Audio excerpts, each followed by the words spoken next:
The largest, most ambitious, and perhaps most important DLC for Crusader Kings 3 has come. All Under Heaven is a DLC which will forever change the game in a very literal sense as the map expands out east as far as Japan and Papua New Guinea. Crusader Kings 3 is faced with the immense challenge of doing justice to representing China, Korea, Japan, Southeast Asia, the Jurchens, the Khitans, and so many other interesting historical cultures and regions. There's a lot going on with All Under Heaven, and to alleviate some of that pressure, it does seem that they focus on a couple sort of archetypes with regards to its content. Before we get into details, let me avoid wasting your time with this review and discuss a couple of critically important points. First, the performance. It is undeniable that the game runs a little bit slower on this new patch, but I was pleasantly surprised to see that it wasn't a lot slower. It depends heavily on how large your realm is, just like it used to, but in essence, the game is only really a tiny bit slowed down by the larger landmass. I don't really know what they did to pull it off, but I haven't noticed anything hugely different, although the map looks a bit different, so maybe it's related to that. If you were here just for the performance recap, I can comfortably say this DLC has had only a minute impact on performance, and I'm very glad to be able to report that. Well done, Paradox.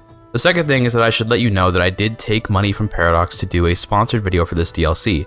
If you feel that compromises my review, I completely understand, but will let you know that as always, Paradox has not restricted me in any way with regards to what I can or can't say in this review. That other video was sponsored, and thus I kept things on the positive side, but this one is not. Anyway, let's get more into the review side of things. I've spent tens of hours playing this DLC, and I've played with pretty much all the new content. Some of it more than others. Of course, some of the content has more going on than the other stuff, so it was a natural progression that I end up spending more time on some things than others. With that, to organize this review, I'm going to divide it up by chapters according to particular regions. The major regions of this DLC are of course the Sinosphere, Japan, and Southeast Asia. There's a lot to cover with each, and I want to do a thorough job of covering the ups and downs that this DLC comes with, so please do permit me to yap a little bit here. Beyond covering the regions and their content, I have 2 more chapters to add, and one is the impact on regular gameplay as characters from the old part of the map, and a sort of concluding thoughts section that will summarize my feelings about the DLC broadly. If you're looking for a quick summary of my thoughts, I'll actually just start the review by saying that this DLC feels deeply undercooked, and that while it's very ambitious and while it succeeds in some ways, it's very clear that there were a lot of ideas here that simply failed to be implemented. The ideas that are fleshed out fail to stand above a minimal bar of averageness, but it feels like had they simply scrapped all the half-baked ideas found across the less popular regions of Asia, then they'd have been able to make better stuff for the parts that they did flesh out. Let's expand on that now by talking about China and the Sinosphere in general. So the immediate question, why am I calling it the Sinosphere as opposed to say China content, Korea content, Jurchen content, and Vietnam content? That's because their content is all the same. The meritocratic Khanate, regular meritocratic, and celestial governments function nearly identically to each other, with only the celestial government, the thing China has, being slightly more unique. In this case, it's a very mild example of what I mean about things being half-baked. Before we dive into China stuff, let's talk a little bit about places like Korea and the Jin dynasty. The Jurchens, and by extension the Jin dynasty and their meritocratic Khanate government, have absolutely nothing going for them whatsoever. The government is just a watered-down celestial government and fails to really incorporate any aspect of the nomad government except for the most tertiary of features like additional dread cap and obedience. Remember, you don't have a Kurultai as a meritocratic Khanate, so there's not much point to obedience. Not to say that that mechanic has absolutely no use outside of the Kurultai, but to say that an entire government type whose exclusive feature is obedience and extra dread cap is kind of ridiculous. Your only form of progression as a Jurchen is to seize the Mandate of Heaven and thus simply become celestial, which does have actual mechanics. That to me is pretty disappointing, considering that a regular nomad government can do the same exact thing and just embrace the Mandate of Heaven in the exact same way as the meritocratic Khanate. Why does meritocratic Khanate exist? I have no answer beyond that there was probably more planned, but which was simply not implemented due to time constraints. It's the only real answer I can come up with. That's all I can say about the Jurchens, as beyond that they have no unique cultural traditions or unique faiths. The Koreans fare a little better in this regard, as their culture is at least one with some unique stuff. Well, they have one unique tradition, which is stratified society. This actually is interesting because it basically allows a Korean in a meritocratic or celestial government to operate as a more feudal-like government. It keeps merit in the family, as opposed to the Chinese way of needing every single person to pass the examination system to get merit, but I've gone ahead of myself with this talk of examinations. One last thing about Korea before we talk about those and China. Korea gets access to a ceremonial monarch and a decision to unite the Korean kingdoms if playing in the 867 start date. These are some pretty nice bits of flavor, but the ceremonial monarch is a meaningless addition to Korea, since ceremonial monarchs are yet another barely functional mechanic intended for Japan. Again though, I'm getting ahead of myself, back to examinations in China. Examinations are how characters gain merit, and are a feature of meritocratic governments, including the Khanate and the Celestial government. Merit is a spruced up version of the Byzantines' acclamation succession. In that succession type, it was possible to become a governor of any region very quickly by just having good stats, which has its own sort of sense, I guess. But with merit, you can be as talented of a leader as you want, but you'll need to pass some exams in order to get higher titles. As a vassal of China, or any other meritocratic kingdom, you gain titles by appointment, but unlike in the Byzantines, you aren't disqualified from obtaining new titles once you have one, meaning that you usually will genuinely work your way up the ranks, assuming you have enough merit for that. This is a pretty fun experience overall, and I find that playing in China as a vassal is pretty fun at least the first time. You jump between gubernatorial appointments using the salary and income from those appointments to improve your state to your heart's content. Content. There is an interesting issue with content in this DLC that I have trouble wrapping my head around. The top level governorship in China is a ministership, which is unique in that it's an empire tier title that is actually just a council position. As a minister, you get access to... Okay, see, this is the problem. There's nothing to do as a minister. Well, okay, not nothing, but rather nothing worth doing. Ministers can start great works, of which there are very few. The Minister of War can lead wars, but from my experience with the great project that handles expansionist wars that the minister would be leading, it's completely bugged to all hell and does not function. Again though, huge caveat, that is a bug that could be fixed on release, as I played the early access patch. Don't necessarily hold that particular bug against the game if it's fixed for release. If not though, it's criminal. Nonetheless, the other great projects are all doable by the Chinese emperor, the Huangdi, anyway, so the ministers being able to do them is just kind of a weird quirk. The reason why the Huangdi would want the ministers to do it instead of doing it himself is that the ministers can start great projects for cheaper. The problem is that none of the great projects are so valuable that you'd really care for the discount. The one I used most often was the Sinosphere area project, since it lets you cultural convert a whole duchy very quickly. Beyond that, I never really got particularly excited by any given great project. Back to ministers though. They're the highest tier of power available to a celestial vassal in theory, but they actually are far weaker than just governing a kingdom or empire in China due to the difference in pay. If you have an empire tier governorship in China, it would be making a whole lot of money, and will be a staggeringly large amount compared to the income a minister gets. Now, money isn't everything in the game, of course. There's also something to be said for political influence. One of the ministers can, on a whim, force another governor to step down. The problem is that it still costs influence to do so, and it has a 5-year cooldown. You see, I think it would be a fitting reward for the Minister of Personnel if he could basically just radically rearrange the governorships of the whole nation at the cost of maybe influence and a massive shift towards tension in the dynastic cycle. Yes, another mechanic I'm deeply unimpressed by, the dynastic cycle. The cycle is like a worse version of struggles, and trust me, I find it impressive that I can say that considering how struggles could feel so bad at times. The issue I have with the catalysts for changing dynastic cycles for China is how most of them contribute next to nothing. To progress to tension, one must accrue 4,000 points of tension catalyst. The Huangdi being murdered is worth 100 points. Beyond being conquered outright or hitting 0 legitimacy, this is the largest catalyst available to bring the empire into tension. Now look, the Huangdi being killed is a big deal, sure. But what about a corrupt minister that starts doing crazy stuff like forcing everyone to step down in favor for his children? There's not even a catalyst for the Minister of Personnel forcing someone to step down without a good reason. They do have the Imperial Censor, another minister title, adding 10 out of 4,000 catalysts for imprisoning someone with no good reason. In that case, 10 feels more appropriate because yeah, one tyrannical jail sentence isn't a big deal in the grand scheme of things. But when there are so few catalysts, it makes me wish it was like 100 instead. Looking over the total list of all catalysts for the cycles, we tend to see that there just aren't very many at all. I don't know, maybe I'm not understanding this right, or the system just isn't clicking with me, but it feels so incredibly boring, both as the Huangdi and as a vassal. As a vassal, I feel I have very little ability to actually undermine the emperor in any way, because there are no catalysts I can use.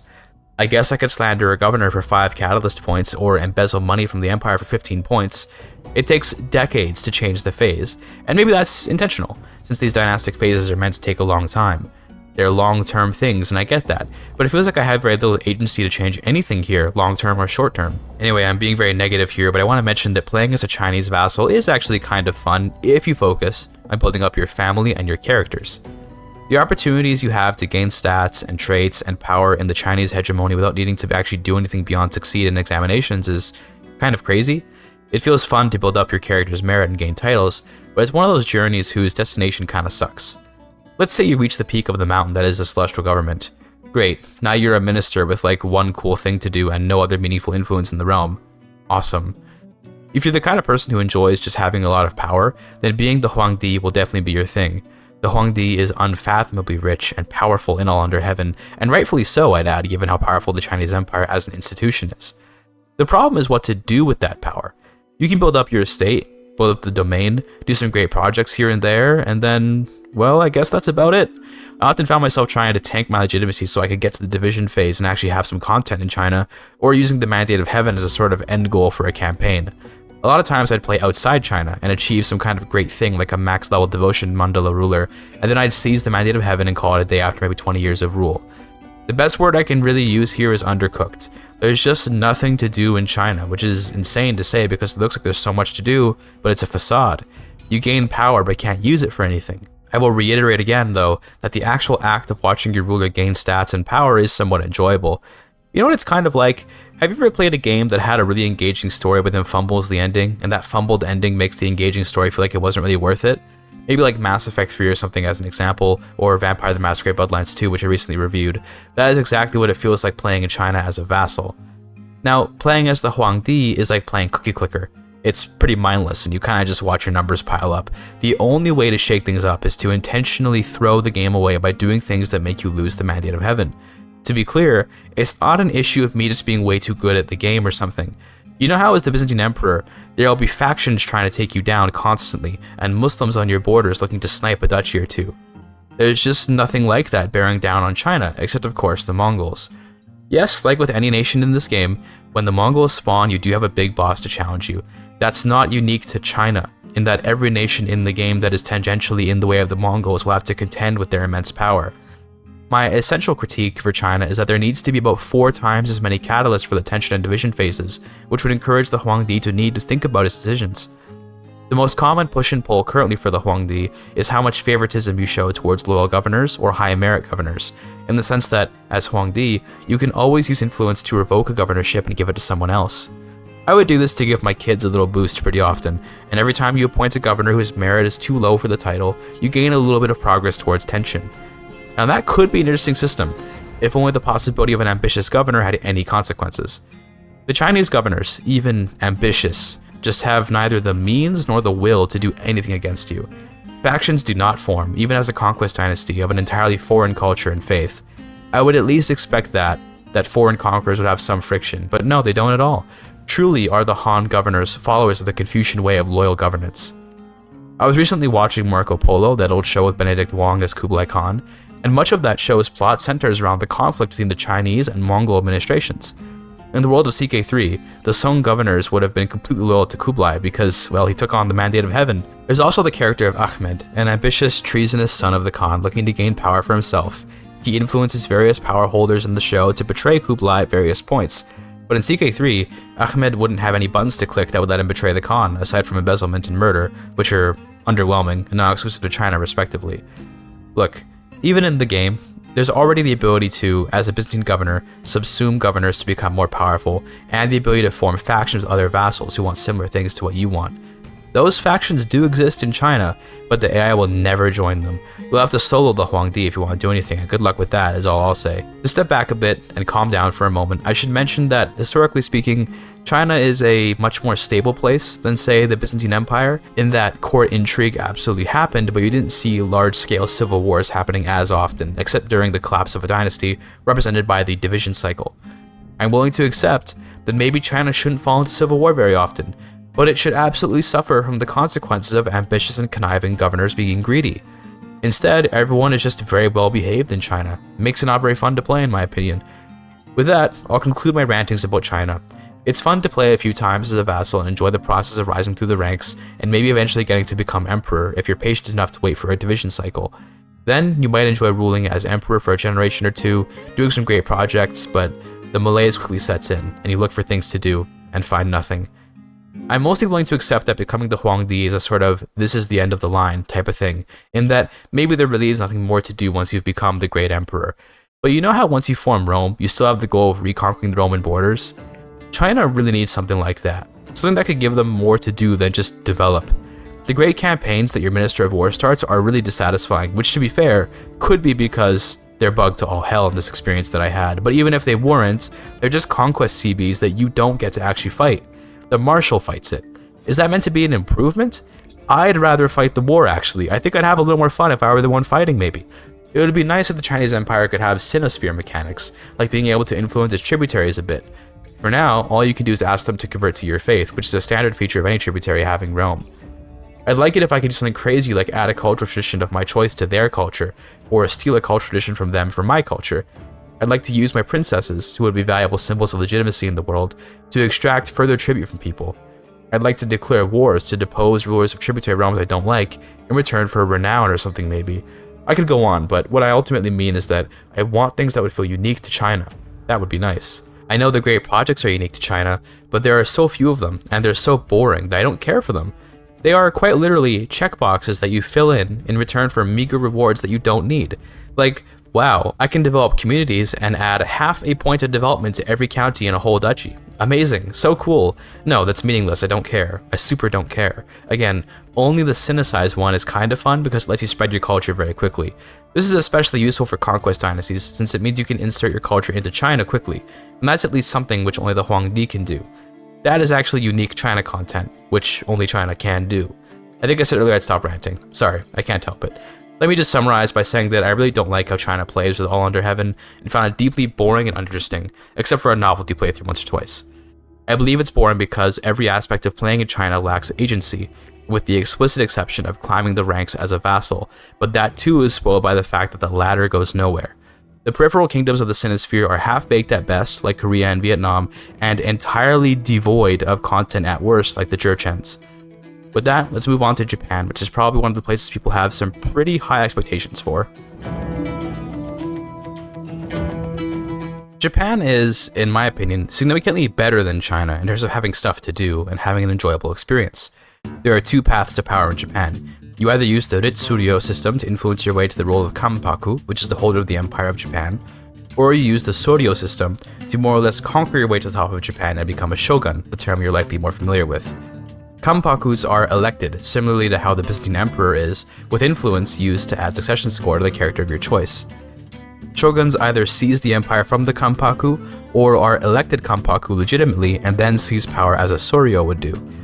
Japan has all these house block mechanics, but to be honest with you, the whole system is just riddled with what I can best describe as weirdness and bugs. That being said, house blocks are mostly unnecessary to pursue your goals as Japan, except for a handful of cases. One thing I appreciate with Japan is that you have many ways to play. You don't have to solely pursue the Kanpaku title or the shogunate. I had a great time playing as a loyal Ritsuryo that would declare wars to seize the criminally usurped Soryo and return them to the emperor. That was great fun because it was something to do that kept me interested and motivated to pursue power. Nonetheless, I need to emphasize that this is in comparison to China's void of content. Japan is still quite a bit below the bar of even average, let alone what I was hoping for from them by the standards of the whole game. I do enjoy the decision to formalize the shogunate because it actually changes the cultural tradition on the Yamato culture. Decisions that impact larger things in the game than just your prestige number are very nice to see. More of that, please. The other way to play in Japan is to play as the actual emperor, the Tenno. He has a decision to restore imperial rule, a Meiji restoration if you will, and the path to pulling that off is, well, unfortunately also plagued with being weird. The best word really is weird. So as the Tenno, you're basically a governor but you can't hold any governorships. Instead, you try to install your family into governorships and then leverage their influence and your influence to elect yourself as the Kanpaku of Japan.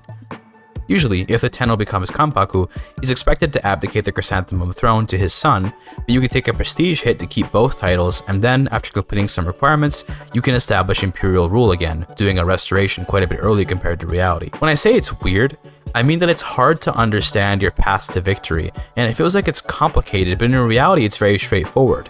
You just use your influence to become Kanpaku. That's all it is. You can play the influence game and put your brothers and sons into governorships, but like, why? The Tenno can join a house block, but again, why? Just become Kanpaku with influence. I again emphasize that my compliments for Japan are only in relation to China. Japan ends up being a worse version of Byzantium in terms of how it actually plays. Japan could really use some ending objectives beyond just forming the shogunate. Something like embracing and revitalizing the Shinto faith, as Japan at this point was mostly ruled by Buddhists. It could use content around invading Korea, as Japan is wont to do. It could use anything really. Once you become shogun, or restore imperial rule, which are the two end states of Japanese content, then you're done. It's over. I guess you could just conquer Korea for the sake of conquering it, but without some kind of cool decision or thing to click, we're literally going back to the vanilla CK3 era, where we're just conquering for the sake of conquering. The reason why it's so much worse with Japan is that in Europe you have rivals. You have other kingdoms that you may want to marry with, or conquer, or do whatever. With Japan, there are the Tungusic peoples of Manchuria, the Ainu, Korea, and China. That's all you have in terms of places to interact with. Maybe Japan is meant to look inward. Okay. You either stay Kanpaku or become shogun.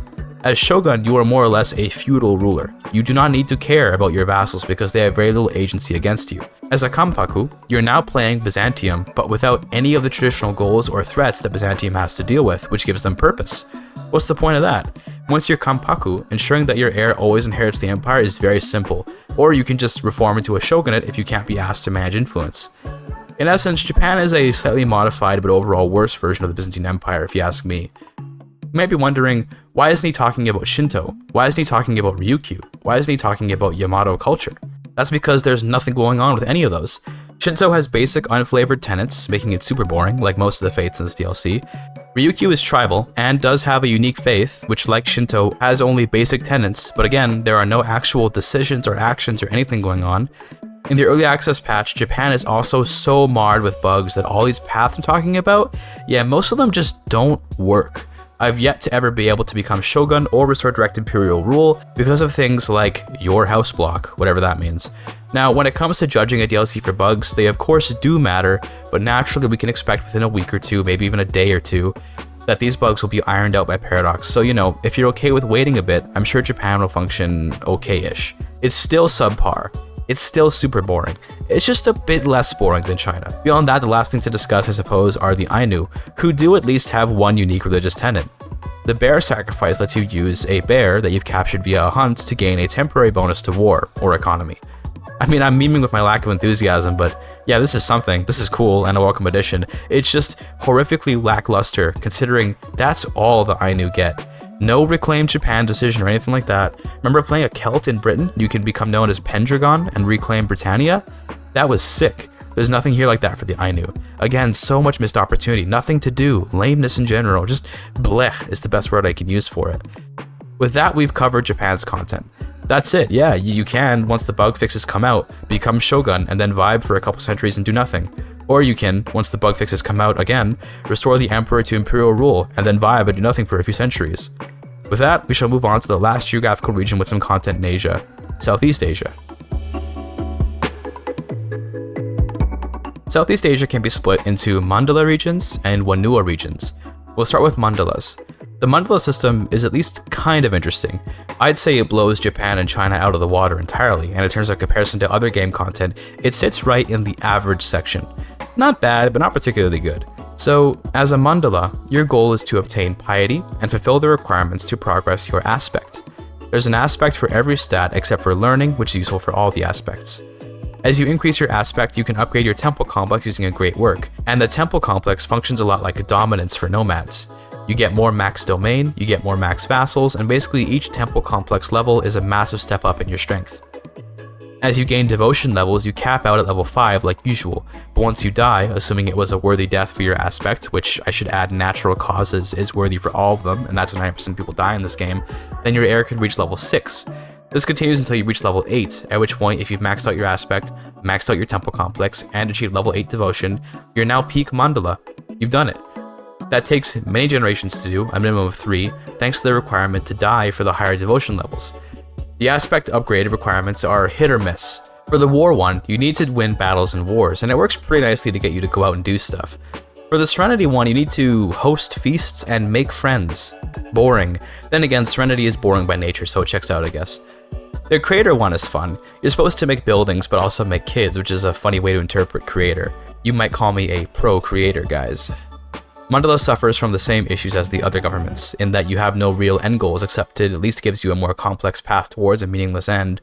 Once you hit level 8 devotion and max everything out, you sit there like, okay, I'm a god now, and there's nothing to do. Personally, I'd like to see a whole lot more capstone decisions in this entire DLC, let alone for something as monumental as essentially ascending to godhood. I guess you can seize the Mandate of Heaven, which will demote you back to level 5 devotion, remove all of your cool Mandala accomplishments, and make you Huangdi. Now you can vibe for a few centuries. Is this DLC making some kind of statement about the nature of East Asian history? Why does everyone have no ambition in this DLC?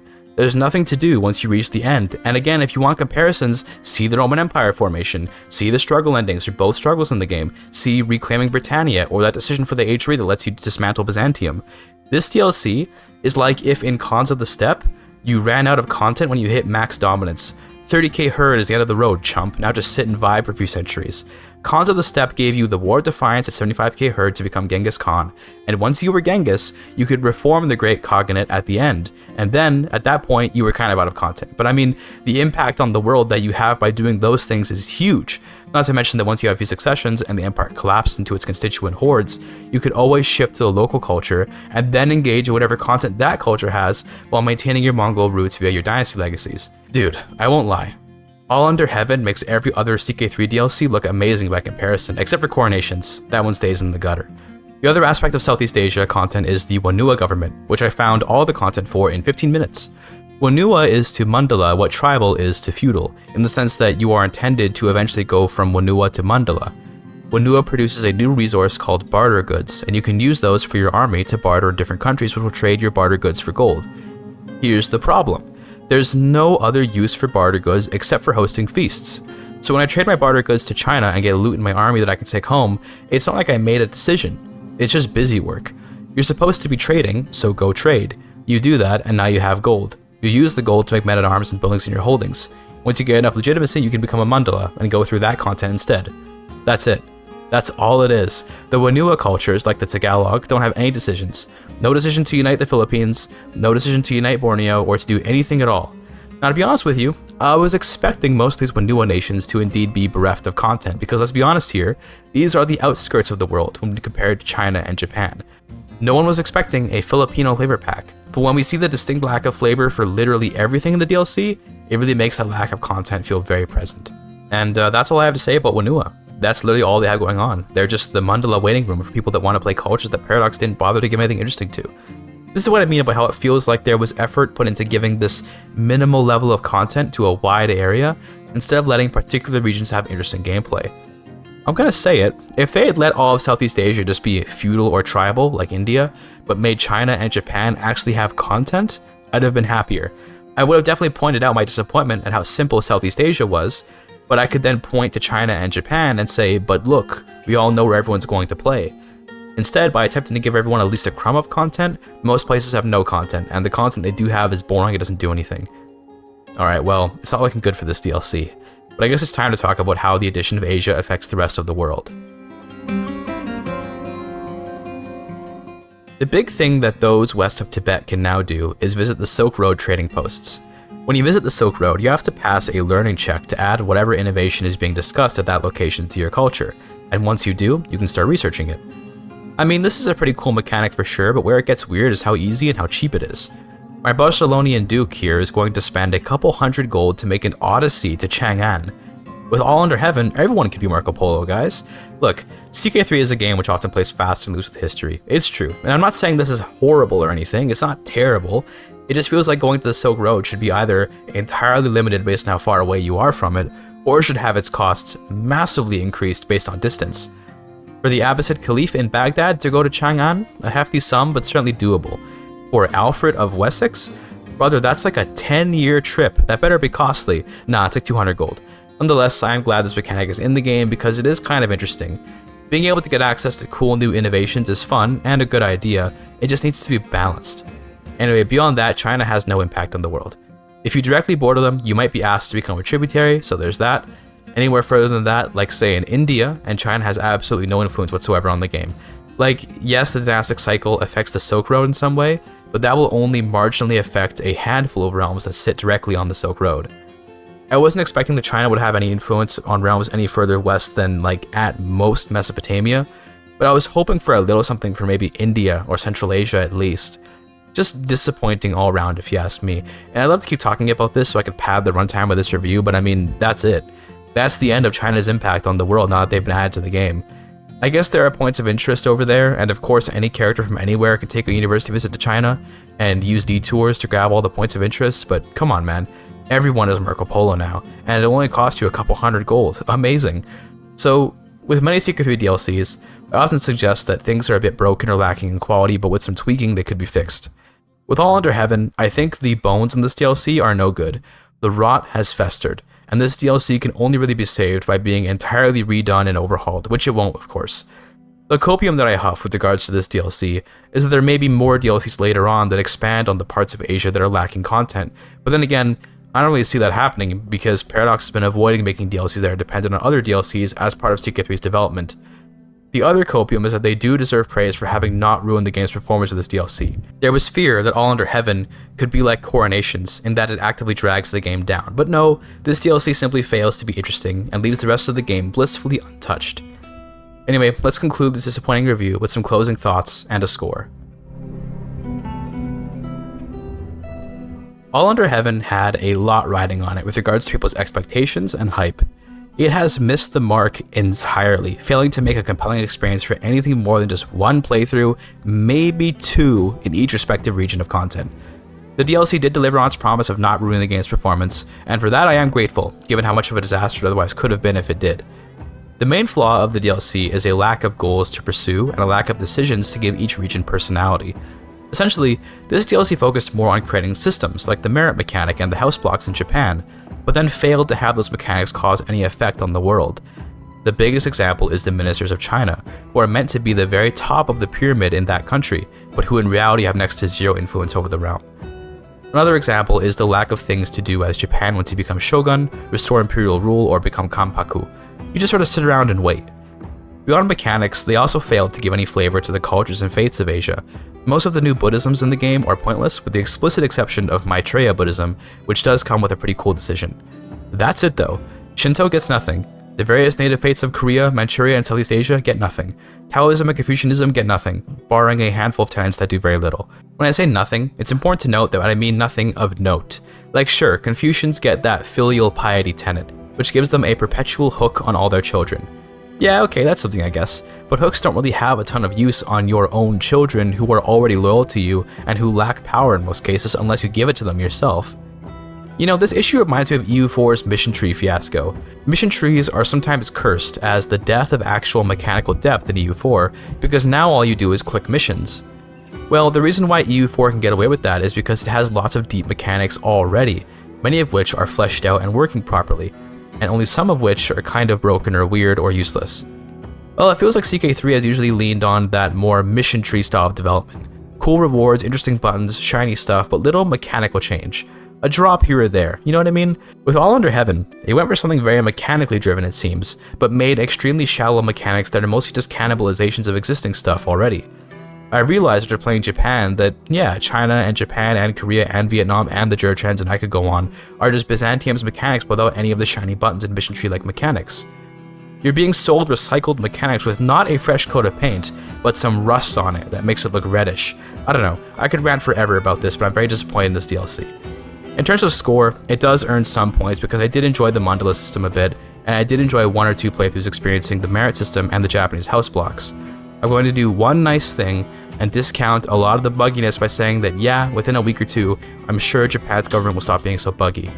That is my one charity for the score. With that, All Under Heaven earns from me a 3 out of 10. It doesn't make the game worse, and it does provide an interesting experience once or twice, but then quickly falls into boredom with no goals to pursue. What gets it those 3 points is the mandala government, which is by far the most interesting way to play, the addition of a handful of new cultural traditions, and just the general joy of there existing more stuff on the map. Ultimately, there is something to be said for the addition of so much to the map, and that inherently gets a point. But I mean, you could add all of North America to CK3, but if it's just a place with nothing going on, what's the point, right?